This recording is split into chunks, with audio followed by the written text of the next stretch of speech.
How's it going, guys? It's Trafalgar Valentine. Today I want to show you my doodle that I did. I was just trying out some fluorescent paper that I had, or card actually, and some new markers that I had, so I just wanted to try a few things and try a bit of pastel on it as well. So this is the drawing that I'll show you.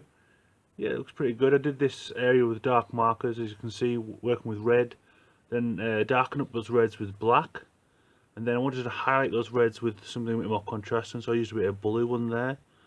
And then I did the background pink, kind of smudged it a little bit with the bottom here, and orange. Then went to white pastel just over around the edges and around the top. And it looks pretty interesting. It's a nice effect. Anyway, guys, hope you enjoy this video, and I'll see you later.